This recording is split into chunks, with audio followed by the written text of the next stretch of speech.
Guys, ini dia hasil menggunakan di mode video untuk mencoba kestabilan dari config kali ini cuy. Nah di sini saya menggunakan di config terbaru dari RDCH tentunya, yaitu config iPhone 16e Ultra. Nah di sini saya mencoba menggunakan di mode video untuk mencoba dari kestabilan dari confignya. Nah di sini sangat stabil parah untuk hasilnya.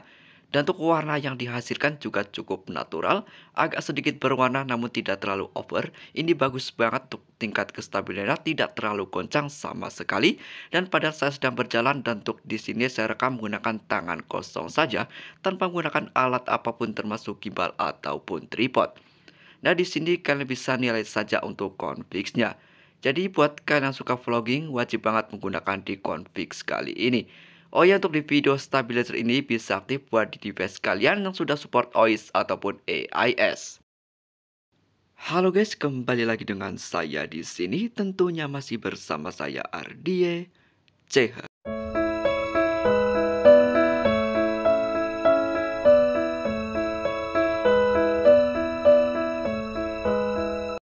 Assalamualaikum warahmatullahi wabarakatuh. Kembali lagi dengan saya di sini.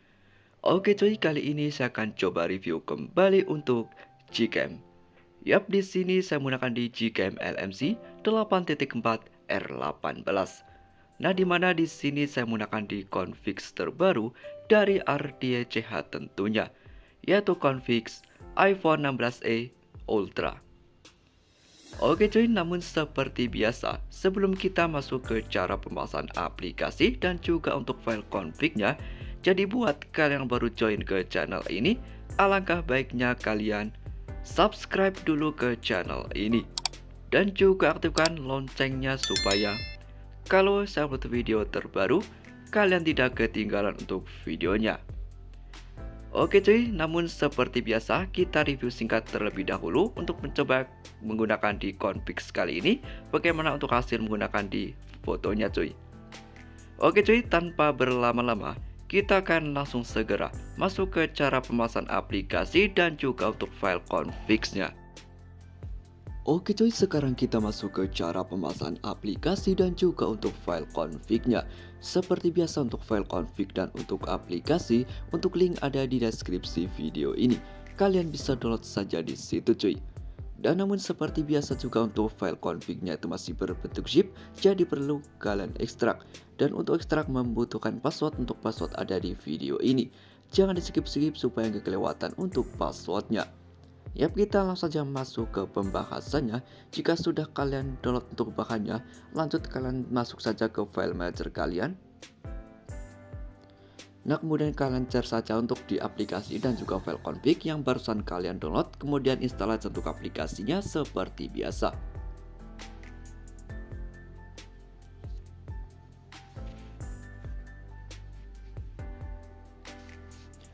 Yap, jika sudah kalian install untuk aplikasinya, selanjutnya kalian close saja ke menu home screen ataupun ke berandanya cuy. Kemudian masuk aja ke aplikasi Gcam yang barusan kalian install, yaitu Gcam LMC 8.4 R18. Nah, di sini kalian izinkan aja semuanya. Dan sekarang kita akan membuat folder config-nya. Caranya kalian masuk ke pengaturan, kalian klik yang tanda panah ke bawah di bagian atas, lalu klik more setting. Yap, di bagian ini ada menu config setting, kalian klik, lalu klik save setting, kemudian klik yes. Nah, jika sudah seperti ini artinya sudah terbuat untuk folder config-nya. Ya, kita close lagi ke menu home screen. Kemudian kita akan ekstrak untuk file config. Kalian bisa ekstrak menggunakan aplikasi Z-Activer. Untuk aplikasi kalian langsung saja download di Play Store cuy. Nah, di sini kalian cari saja untuk file config-nya, kalian ekstrak. Nanti jika sudah terekstrak, otomatis akan ada 3 file config pilihan yang berformat auto, JPG, dan YOV. Selanjutnya kalian pindah aja atau salin saja ke penyimpanan ponsel. Untuk foldernya itu masuk ke LMC 8.4, kemudian paste di sini cuy. Nah, jika sudah terpaste artinya sudah bisa kita pasang untuk config-nya. Yap, kita close lagi ke menu home screen, kemudian masuk ke aplikasinya kembali di Gcam LMC 8.4 R18. Nah, sekarang kita akan merestore config-nya ataupun memasang config-nya. Kalian tinggal tap 2 kali di bagian samping shutter. Bisa tuh di kiri sini ataupun di kanan, bebas, ketuk 2 kali saja, otomatis langsung diarahkan ke foldernya cuy. Nah di sini kita tinggal cari saja untuk file config-nya. Nah di sini saya menggunakan di config terbaru dari RDCH tentunya, yaitu config iPhone 16e Ultra. Nah kita cari terlebih dahulu untuk file config-nya. Dan di sini sudah ketemu. Untuk format kalian bisa sesuaikan saja untuk level come to API kalian. Nah di sini saya menggunakan di device Poco X3 NFC. Di sini saya menggunakan di format YOV. Lalu klik import. Dan tampilannya sudah seperti ini, artinya sudah terpasang untuk config-nya. Yap, kita lanjut untuk mereview config-nya. Yap guys, untuk di objek pertama kita akan coba review menggunakan di objek pemandangan seperti ini. Nah di sini saya menggunakan di lensa utama. Untuk di mode kamera di Google HB kita akan terlebih dahulu. Untuk di rasio gambar kita menggunakan di 4:3. Yap, kita targetkan lalu kita shoot. Nah di sini untuk proses pengambilan gambar cukup cepat, membutuhkan 1-2 detik saja. Nah sekarang kita review menggunakan di Google HB kita on kan, langsung saja kita shoot. Oke cuy, sekarang kita tunggu saja sampai proses hadir sampai selesai. Dan langsung saja kita cek untuk hasilnya. Dan ini dia hasil menggunakan di config kali ini untuk menggunakan di mode kamera di lensa utamanya. Nah di sini di Google AOB on dia warna colornya dia sedikit natural, tidak mengalami gonjreng yang berlebihan. Jadi cukup berwarna saja. Kemudian ini di Google HB off-nya. Untuk perbedaan sebenarnya tidak terlalu jauh ya, mirip-mirip saja. Namun kalian bisa sesuaikan saja. Untuk hasil maksimalnya kalian lebih suka yang mana cuy. Dan langsung saja kita akan coba review menggunakan di lensa ultrawide. Kita geser seperti ini. Dan di sini sudah beralih untuk di lensa ultrawide, kita coba maju sedikit seperti ini kita targetkan. Nah di sini kita review terlebih dahulu menggunakan di Google HB kita off-kan seperti biasa. Dan untuk settingan lain kita samakan saja. Untuk di rasio gambar menggunakan di 4:3.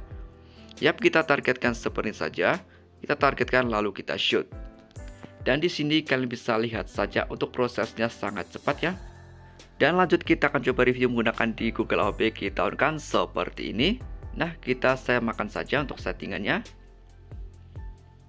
Oke cuy, seperti ini untuk hasilnya. Lanjut kita akan coba review menggunakan di mode proaktif. Kita akan geser seperti ini. Dan di sini sudah aktif untuk di mode pro nya. Kita akan review saja menggunakan di settingan sebelumnya. Kita targetkan lalu kita shoot. Oke cuy, sekarang kita tunggu saja sampai prosesnya selesai. Dan langsung saja kita cek untuk hasilnya. Dan jadi ini dia hasil menggunakan di lensa ultrawide di Google AOB on. Untuk di mode proaktif dia warna colornya lebih sedikit full color ya dibandingkan di lensa utama ataupun di mode kamera biasa tadi. Ini lebih ke biru-biruan dibandingkan di lensa utama. Kalian bisa bandingkan saja dari hasil sebelumnya ini cuy. Nah di sini lebih natural ya untuk hasil warnanya cuy. Ya kalian bisa sesuaikan saja untuk di hasil kalian lebih suka yang mana. Dan langsung saja kita akan coba review menggunakan di objek selanjutnya. Oke cuy, sekarang kita akan coba geser posisi seperti ini. Dan di sini posisi backlight ya. Sekarang kita akan coba review saja gimana untuk hasil di mode backlight ini. Apakah masih cukup stabil atau ada noise-nya ya. Kita akan coba saja menggunakan di lensa utama terlebih dahulu. Dan di sini di Google HB on sudah aktif ya, kita aktifkan seperti ini. Yap, kita target kembali lalu kita shoot. Oke cuy, sekarang kita tunggu saja sampai proses hadirnya sampai selesai. Dan langsung saja kita akan coba cek untuk hasilnya. Dan jadi ini dia hasil menggunakan di objek seperti ini di posisi backlight ataupun menghadap cahaya. Dia untuk warnanya sedikit lebih natural, tidak mengalami oversaturasi, namun masih cukup berwarna dan untuk detailnya juga masih cukup bagus. Ini padahal posisi backlight namun noise-nya cukup minim. Bagus banget buat di objek kali ini cuy. Yap, langsung saja kita akan coba review kembali menggunakan di lensa ultrawide bagaimana untuk hasil menggunakan di config-nya. Nah kita geser ke ultrawide seperti ini. Dan untuk hasilnya sudah cembung, artinya sudah beralih ke mode ultrawide nya. Lanjut kita review menggunakan di Google HB kita off-kan terlebih dahulu. Dan untuk settingan lain kita samakan saja.